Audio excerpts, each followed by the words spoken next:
Error आउने chance छैन हैन। अब मलाई यो फुटनोट भन्ने कुरालाई एकछिन यो कसरी हुन्छ भनेर बुझिहाल्नु भयो तपाईले हैन। सपोज अब तपाईले यसलाई एकछिन स्किप गरिदिनुहोस् है। यो फुटनोट भन्ने कुरा पनि राख्न चाहिँ राखिरहनुहोस् ल। न्यू लाइनमा गरिदिएपछि त्यति पार्टलाई कमेन्ट गरिदिनुहोस्। पछि तपाईहरुलाई फुटनोट कसरी युज गर्ने भयो भने यही डकुमेन्टमा हेर्न सकिन्छ। अब फुटर चाहिँ कसरी इन्सर्ट गर्ने होला त? हेडरको जस्तै फुटर चाहिँ होरिजन्टल लाइन निकालेर कसरी इन्सर्ट गर्ने होला? सिम्पल छ, केही पनि छैन है त। यो चाहिँ तपाईहरुलाई प्र्याक्टिसको लागि छोडिदिए पनि हुने हो चाहिँ। मैले भनिदिन्छु तपाईहरुले गर्नुस् है त। यो के गर्ने त? डिफाइन्ड हेडरमा के थियो? L head, C head, R head थियो भने जस्ट अब सिम्पल हेडको ठाउँमा FOOT फुटले रिप्लेस गरिदिनुस् भइहाल्छ। ल कपी गरिदिनुस्, पेस्ट गरिदिनुस्। यो हेडको ठाउँमा फुट भनेर राखिदिनुस्। आर फुट नै राखिदिएँ मैले। र मलाई त्यहाँ चाहिँ के गर्ने, डेट चाहिँ मैले त्यहाँनिर राखिदिएँ, त्यो पनि राखिदिएँ ल। त अहिले चाहिँ के आयो? फुटरमा नि आयो नि। तर फुटरमा के छ हेर्नुस् है त। एउटा कुरा यहाँनिर तपाईको अघि हेडरमा चाहिँ के थियो? तपाईको अटोमेटिकली लाइन आएको थियो बाइ डिफल्ट नै। तर फुटरमा चाहिँ हाम्रो के आएन? लाइन आएन। सो त्यो लाइन निकाल्नको लागि चाहिँ हामीले के गर्नुपर्छ? मैले अघि भनेको थिएँ नि, रिन्यू कमान्ड डिफाइन गरेर चाहिँ हामीले त्यो लाइनलाई निकाल्न सक्छौं। फर होरिजन्टल लाइन है। त्यसको लागि के गर्ने त? ब्याकस्ल्यास रिन्यू कमान्ड। रिन्यू कमान्डको पनि यहाँ दुईटा छ हैन। अब हामीलाई कुन चाहिँ चाहिने हो त? यो चाहिने हो। फर्स्ट कोलाई चाहिँ सिलेक्ट गर्नुस्। सो रिन्यू कमान्डमा फर्स्ट कर्ली ब्रेसेस भित्र के गर्ने? HEAD head R U L E rule. यो स्पेलिङ भयो भने फेरि रन हुँदैन है। स्पेलिङ पनि विचार गर्नुपर्छ। विड्थ है त। हेड रुल विड्थ भन्ने छ। त्यसमा चाहिँ यता चाहिँ के भने XPT भन्ने थियो नि अघि सिन्ट्याक्समा। सो यसमा चाहिँ तपाईले आफ्नो केही 1 पोइन्ट भनेर राख्न सक्नुहुन्छ। थिकनेस हो।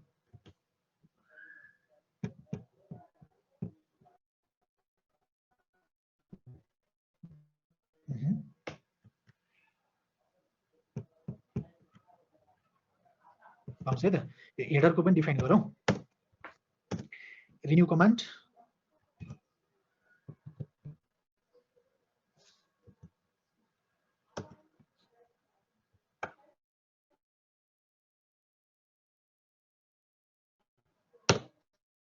रिन्यू कमान्ड गर्नुस्।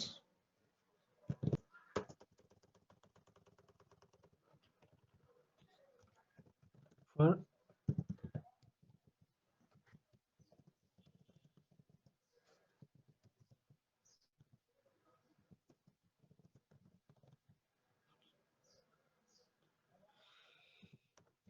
है त। तपाईले यो चेन्ज गर्न सक्नुहुन्छ। तपाईले यो तल फुटनोट गरिसकेपछि यो चाहिने त होइन हैन। तर यस्तो हुन्छ भन्ने चाहिँ हो। मैले अघि सिन्ट्याक्समा लेखाएको थियो नि, रिन्यू कमान्ड गरेर रिन्यू कमान्ड गर्दिने हैन। सो के गर्ने त? HEAD हेड आरयुएलई WIDTH गर्ने। त्यसपछि यताटी चाहिँ विड्थ डिफाइन गर्ने 0.4 PT भनेर मैले राखेँ भने भ्यारी गर्छ है। यसले काम गर्छ कि गर्दैन? गरेन भने म फेरि अर्को कुरा होला।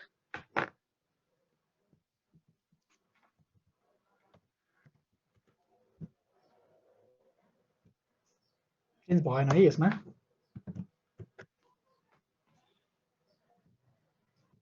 ठिकै छ। यसमा अहिले कस्तो भने यो हेडरमा चाहिँ अटोमेटिकली नै आयो हैन। तर यो तल आएन। यो के कारणले आएन चाहिँ यो पछि अर्को डकुमेन्टमा युज गर्दाखेरि हेरौँ ल। जस्तो कस्तो मैले यो देखाउन खोजेको चाहिँ तपाईलाई कस्तो थियो भने यो फुटरमा पनि यो होरिजन्टल लाइन चाहिँ निकाल्नको लागि कोड यही थियो हैन। तर यसमा ठ्याक्क अहिले आएको छैन। तर कहिलेकाहीँ यो आफै पनि रन गराउँदाखेरि यो कुनै कुनै कुरा चाहिँ मिसिङ हुन्छ। अहिले चाहिँ काम गर्यो फेरि माथि हेर्नुस् त। लेटेक अर्को एउटा प्रब्लम बताइदिन्छु है त म लेटेकमा। कहिलेकाहीँ तपाईले कम्पाइल गर्दाखेरि एकपटक मात्र कम्पाइल गर्दा चाहिँ त्यसले कन्भर्ट नगर्न सक्छ। किनभने अघि हेर्नुस् त मैले रन गराउँदाखेरि त्यो माथिको यो पोइन्ट चाहिँ अपडेट भइरहेको थिएन है। 10 पोइन्ट राखेँ, अपडेट भएको थिएन। अहिले चाहिँ फेरि अपडेट भयो। त्यो कुरा चाहिँ कहिलेकाहीँ अपडेट हुँदैन। त्यतिखेर चाहिँ नातिने चेन्ज भएन भनेर केही पनि नगर्ने। 2-3 पटक त्यसलाई कम्पाइल गराउने अझै रेफरेन्सिङ गर्दा त तपाईँले 10-20 पटक कम्पाइल गराउनु पर्ने हुन्छ, त्यो रेफरेन्सिङ चाहिँ नआउने भएर है। सो हेडर र फुटरको यो कुरा भयो। होरिजोन्टलको लाइनको यो अहिले आएको छैन होइन, पछि हामी अरू डकुमेन्टमा युज गरौँला अनि त्यतिखेर आउँछ। फुटनोट मेन कुरा बुझ्नु पर्यो है, यो कुरा त हाम्रो रिपोर्टमा आवश्यक पर्दैन वास्तवमा भन्ने हो भने। सो म अलिकति स्पेसिफिक भइदिएँ। फुटनोट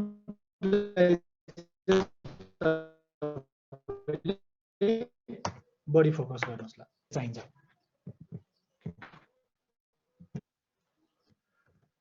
हेडर र फुटरको फुटनोट कसरी राख्ने भन्ने कुरा पनि भयो।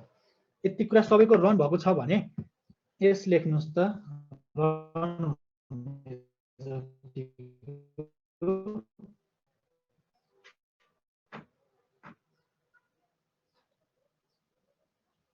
त्यस पछाडि हामी पेज नम्बरिङ कसरी गर्ने भन्ने कुरामा जान्छौँ। जस्तो तपाईँको रोमनमा कसरी गर्ने, अहिले पेज नम्बरिङ त हाम्रो के छ, ओके ल सबैले यस नै भन्नुभएको छ, त्यस्तो गाह्रो कुरा केही पनि छैन, सजिलो छ। हेर्नुहोस् है त, पेज नम्बरिङ यहाँ कसरी भइरहेछ हेर्नुहोस् त, अरेबिकमा भइरहेछ 1 2 बाई डिफल्ट आउँछ। तर बट हाम्रो रिपोर्टमा के हुन्छ, तपाईँको रिपोर्टमा चाहिँ हाम्रो सुरुमा रोमनमा आइरहेको हुन्छ टेबल अफ कन्टेन्टहरूमा होइन, त्यस पछाडि हाम्रो मेन टेक्स्टमा चाहिँ अरेबिकमा आउँछ, अनि लास्टमा फेरि एपेन्डिक्सतिर चाहिँ तपाईँको के हुन्छ, फेरि त्यसमा चाहिँ हाम्रो अल्फाबेटिकल एबिसिडीको पनि गर्न सक्छौँ अरू रोमनमै पनि गर्न सक्छौँ। त्यो चाहिँ कसरी गर्ने भन्ने कुरा चाहिँ हामी अब गर्छौँ है त। सो म के गर्छु, फेरि नयाँ फाइल भनेर खोल्छु, बेसिक कोड म अगाडिबाट नै ल्याउँछु, तपाईँहरूले पनि त्यसै नै गर्नुभयो हुन्छ। डिफ्रेन्ट गराइदिएको कारण चाहिँ तपाईँहरूलाई पछिलाई सजिलो हुन्छ भनेर, बुझाउन सजिलो हुन्छ भनेर एकै ठाउँमा अलिक गजाङ हुन्छ। बिगिन डकुमेन्ट, इन डकुमेन्ट होइन, यति गर्छु म। यसलाई म सेभ गर्छु, पेज नम्बरिङ भन्ने नाम दिएँ मैले है त। ओके,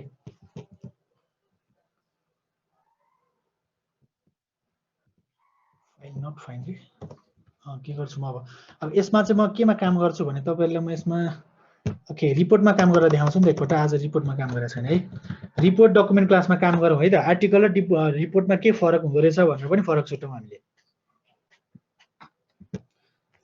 बिगिन डकुमेन्ट गरे पछाडि अब आर्टिकलमा चाहिँ के हुन्छ, हाम्रो च्याप्टर भन्ने कुरा हुँदैन है, रिपोर्टमा चाहिँ के हुन्छ, हाम्रो च्याप्टर भन्ने कुरा हुन्छ। सो ब्याकस्ल्यास म के गर्छु, यहाँ चाहिँ च्याप्टर भनेर डिफाइन गर्छु। सो च्याप्टर चाहिँ के गर्छु म,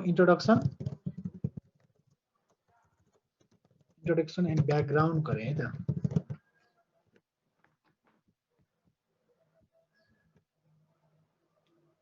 हेर्नुहोस् त, रिपोर्टमा चाहिँ अब च्याप्टर 1 च्याप्टर 2 भनेर आउँछ। तपाईँलाई यदि च्याप्टर 1 च्याप्टर 2 निकाल्न पर्यो भने कसरी निकाल्ने त भन्दा तपाईँले च्याप्टर 1 च्याप्टर 2 गरेर गर्ने।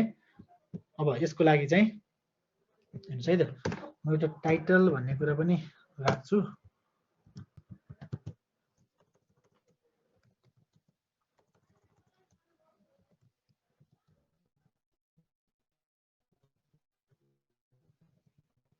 पेज नम्बरिङ भनेर चाहिँ मैले राखेँ।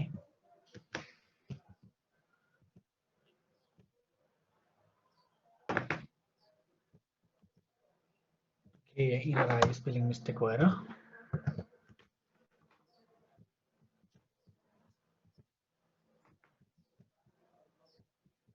हेर्नुहोस् है त, रिपोर्टमा काम गर्दा के भयो त तपाईँको, अघि आर्टिकलमा काम गर्दा तपाईँले च्याप्टर भन्ने कुरा चाहिँ त्यसमा युज गर्न पाउनुहुन्न। यदि तपाईँले अघि तपाईँको इरर देखाउँछ आउँदैन, किनभने आर्टिकलमा च्याप्टर भन्ने कुरा हुँदैन, रिपोर्टमा मात्रै हुन्छ च्याप्टर 1 च्याप्टर 2 च्याप्टर 3। सो यहाँ हेर्न सक्नुहुन्छ, मैले रिपोर्ट माथि क्लास राखे पछाडि आफैले च्याप्टर भनेर ब्याकस्ल्यास च्याप्टर भनेपछि फर्स्ट च्याप्टर चाहिँ के हो त, इन्ट्रोडक्सन एन्ड ब्याकग्राउन्ड। तपाईँले रिपोर्ट बनाउँदै हुनुहुन्छ सपोज होइन, रिपोर्टको तपाईँको फर्स्ट च्याप्टर के हो, इन्ट्रोडक्सन एन्ड ब्याकग्राउन्ड। के गरिदिन्छ, यो च्याप्टरको फर्स्ट पेजमा चाहिँ तपाईँको अलिकति माथि बढी margin chapter 1 introduction and background यो स्टाइलहरू राखिदिनुहोस्। म अगाडिकै कन्टेन्ट ल्याएर के कपी पेस्ट गरिदिन्छु।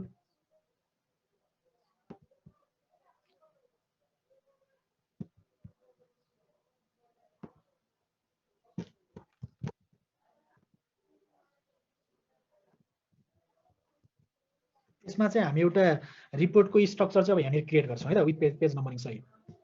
ल सपोज च्याप्टर 1 भनेको चाहिँ यो भयो होइन। म यसलाई अझै च्याप्टर 1 मा के गर्ने त अब यहाँ सेक्सन भन्ने हुन्छ।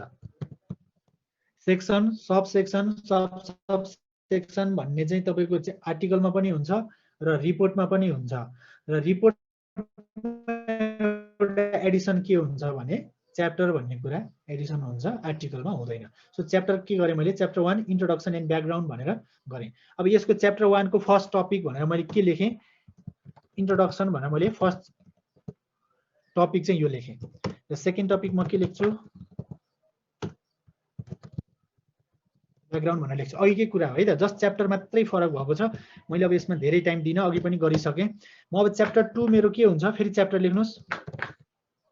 यहाँबाट चाहिँ हामी एउटा रिपोर्टको स्ट्रक्चर जेनेरेट गरौँ। सो च्याप्टर 2 चाहिँ मेरो लिटरेचर रिभ्यू। यो फर्स्टमा मैले के गरेँ, कपिराइट भन्ने कुरा राखेँ है त। अब अर्को कुरामा के राख्छु भने म न्यू पेजमा जान्छु। न्यू पेजमा जानको लागि मलाई पेज ब्रेक भन्ने कमान्ड चाहिन्छ। फेरि म अर्को के गर्छु भने सेक्सन म एक्नोलेजमेन्ट भन्ने पनि हामी राख्छौँ है त।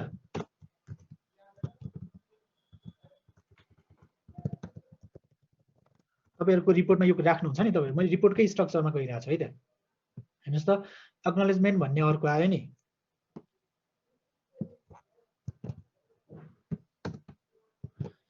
राख्दिनुस्।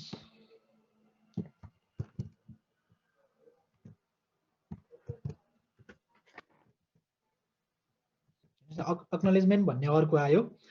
त्यस पछाडि अर्को यो एड गर्दै जानुस् है त तपाईहरुले पनि। यो लास्टमा अहिले एउटा रिपोर्टको स्ट्रक्चर बन्छ। टाइटल पेज देखि लिएर तपाईको होल रिपोर्टको स्ट्रक्चर कस्तो हुन्छ भन्ने चाहिँ हामी क्रिएट गर्न खोज्दै छौं। र त्यसमा पेज नम्बरिङ कसरी इन्सर्ट गर्ने भन्ने कुरा हेर्न खोज्दै छौं। सो मैले टाइप गरेको कोडहरु टाइप गर्दै जानुस् र बुझेन भने अहिले सोध्न सक्नुहुन्छ। सो म यसमा पनि के गर्छु, पेज ब्रेक युज गर्छु। फेरि म अर्को के गर्छु, एक्नोलेजमेन्ट पछि हामी हाम्रो रिपोर्टको स्ट्रक्चरमा के हुन्छ, सेक्सन अब्स्ट्र्याक्ट भनेर युज गरौँ है त।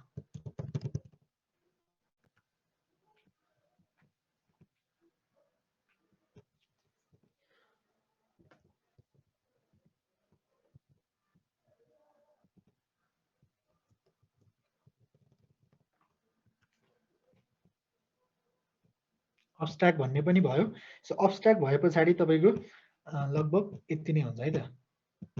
हेर्नुस् त, ल तपाईहरुको रिपोर्टको एउटा कस्तो हुन्छ त फर्मेट, टाइटल पेज हुन्छ। त्यस पछाडि फर्स्टमा कपिराइट भन्ने भयो, एक्नोलेजमेन्ट भन्ने भयो, त्यस पछाडि अब्स्ट्र्याक्ट भयो। त्यस पछाडि तपाईहरुको के हुन्छ अब, लिस्ट अफ फिगर हैन। त्यस पछाडि लिस्ट अफ टेबल हुन सक्छ। त्यसपछि list of table of content हुन सक्छ। सो टेबल अफ कन्टेन्ट कसरी जेनेरेट गर्ने त है, रिपोर्टको स्ट्रक्चरमा कपिराइट भयो, एक्नोलेजमेन्ट भयो, अब्स्ट्र्याक्ट। यो अब्स्ट्र्याक्टहरुलाई पनि सेन्टरिङ गर्नु पर्यो भने के गर्ने, ब्याकस्ल्यास गर्ने, सेन्टरिङ गर्ने। ओके, ल एक्नोलेजमेन्टलाई पनि गर्नु पर्यो भने त्यसरी नै गर्ने। तपाईले बुझिसक्नु भयो।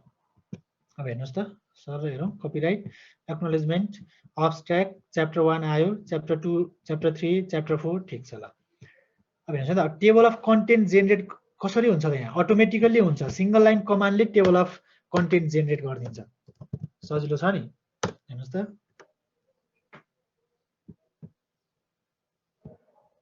कन्टेन्ट्स भनेर आयो है त। फेरि एकपटक रन गराउँदाखेरि कन्टेन्ट्स मात्रै आयो।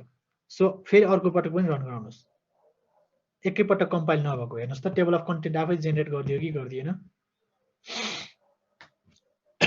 यतिसम्म गर्नुस् त तपाईहरुले। पहिला केही पनि छैन है, जस्ट यो पेज नम्बरिङको सुरुको नोट, यो 5 टाइप्स अफ पेज नम्बरिङ हुन्छ, स्टाइल हुन्छ भनेर मैले लेखिदिएको भयो। त्यस पछाडि तपाईहरुले यति मात्र लेख्नु भयो हुन्छ।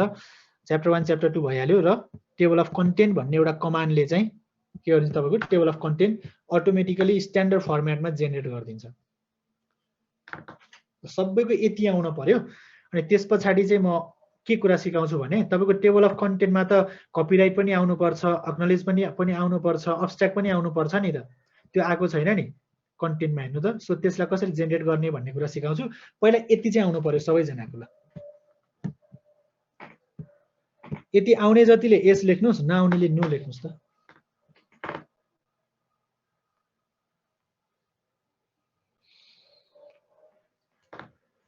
ओके, अरुको एकजनाको यति आइसकेको छ। ठिक छ, तपाईहरु पनि सँगसँगै गइरहनु भएको छ।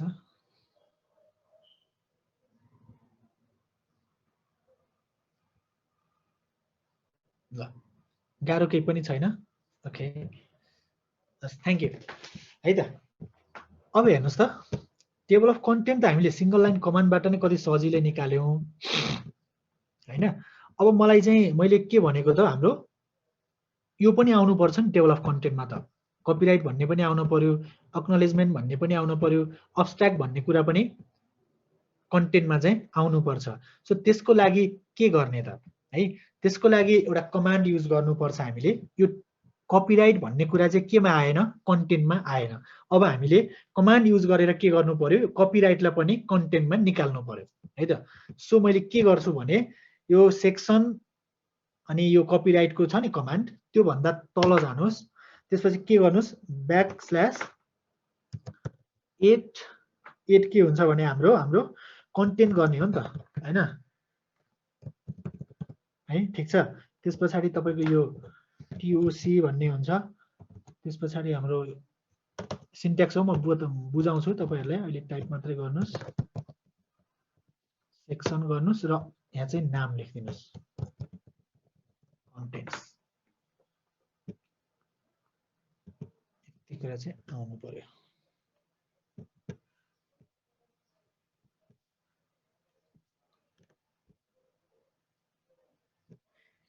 एक पटकमा आएन भने अर्कोचोटि रन गर्ने। अब हेर्नुस् त, यहाँनिर कन्टेन्टमा तपाईको अघि के थिएन, कपिराइट हो, कन्टेन्ट होइन।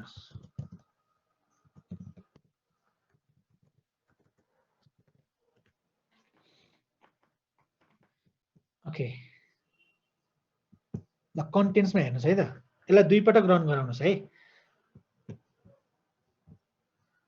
ल ओके, ल हेर्नुस्, अघि हाम्रो कन्टेन्ट भन्ने कुरा चाहिँ टेबल अफ कन्टेन्टमा आएको थिएन, कपिराइट भन्ने कुरा आएको थिएन। मैले यो सिंगल लाइन कमान्ड इन्सर्ट गरे पछाडि चाहिँ के भयो त, कन्टेन्ट भन्ने कपिराइट भन्ने कुरालाई पनि कन्टेन्टमा पेज नम्बर 1 मा चाहिँ कन्टेन्ट छ, कपिराइट छ भन्यो। अब हेर्नुस् है त, यो जुन सिंगल लाइन कमान्डलेको मिनिङ के हो म बताउँछु है त।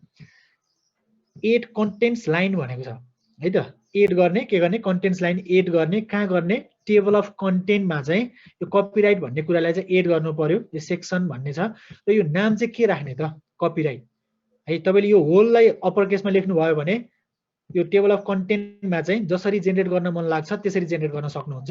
यसलाई तपाईले म सबै अप्पर केसमा लेख्छु भन्ने पनि पाउनुहुन्छ, तपाईले यसमा एडिट गर्न सक्नुहुन्छ। अब यहाँ जे लेख्यो टेबल अफ कन्टेन्टमा त्यही नै आउँछ। हेर्नुस् त, दुई पटक रन गराउनुस् है यसमा।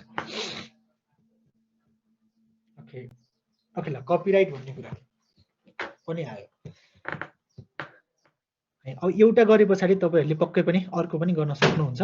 कपिराइटलाई यसरी नै गरिसके पछाडि अब जुन एक्नोलेजमेन्ट छ त्यसलाई पनि के गर्नु पर्यो, कन्टेन्टमा लानु पर्यो। अब्स्ट्र्याक्टलाई पनि के गर्नु पर्यो, टेबल अफ कन्टेन्टमा लानु पर्यो। त्यसको लागि यही कमान्डलाई कपी गर्नुस्, यो सेक्सन एक्नोलेजमेन्ट भन्दा तल यसलाई पेस्ट गर्नुस् र कपिराइटको ठाउँमा के गर्नुस् त, हामीले कन्टेन्टमा के आउनु पर्ने हो, हाम्रो एक्नोलेजमेन्ट आउनु पर्ने हो नि।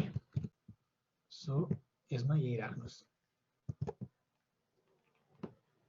यो युनिफर्मिटी गरौँ है त, सबैलाई अप्पर एन्ड लोअरमा राखौँ।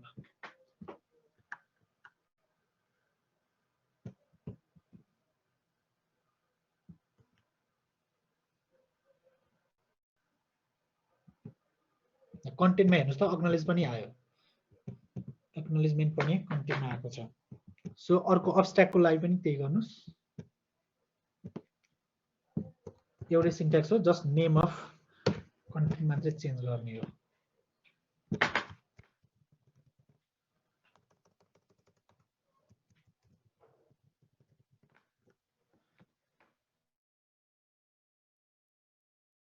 सबस्ट्याक तपाईँको अनुसार हुन्छ। अक्नोलेज पनि तपाईँले अब कसलाई अक्नोलेजमेन्ट गर्ने भन्ने कुरा तपाईँहरूको भयो। कपिराइट पनि आफ्नो स्टाइलमा लेख्ने कुरा भयो है। त्यो के गर्ने त, यो कन्टेन्ट अफ कपिराइट भने यो डट डट गर्ने नि। अब यसमा तपाईँले टेक्स्ट लेख्दै थप्दै जाने हो। सपोज मैले यो टेक्स्टलाई एउटा चाहिँ इन्सर्ट गरिदिएँ है त मैले।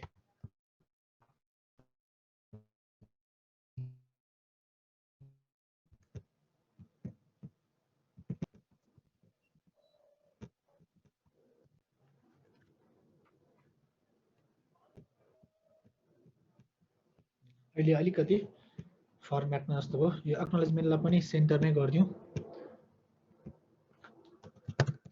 सेन्टरिङ भन्ने कमान्ड है त, सेन्टर अलाइनमेन्टमा लानको लागि। ओके ल, अब हेर्नुहोस् है त, अब अर्को एउटा कुरा मिसिङ छ नि हाम्रो यहाँनिर, जस्तो लिस्ट अफ फिगर र लिस्ट अफ टेबल। अहिले हामीले युज चाहिँ गरेका छैनौँ, कुनै पनि हामीले टेबल इन्सर्ट गरेका छैनौँ, फिगर इन्सर्ट गरेका छैनौँ। त्यो भिन्दै क्लासमा हुन्छ। ग्राफिक्स भन्ने कुरा हो। त्यो ग्राफिक्स एड गर्नको लागि अलिकति त्यसलाई राम्रोसँग गर्नुपर्ने हुन्छ। हामी भिन्दै क्लास छ त्यसको लागि, सो डोन्ट वरी। अहिले चाहिँ के गरौँ त, हामी यो अगाडि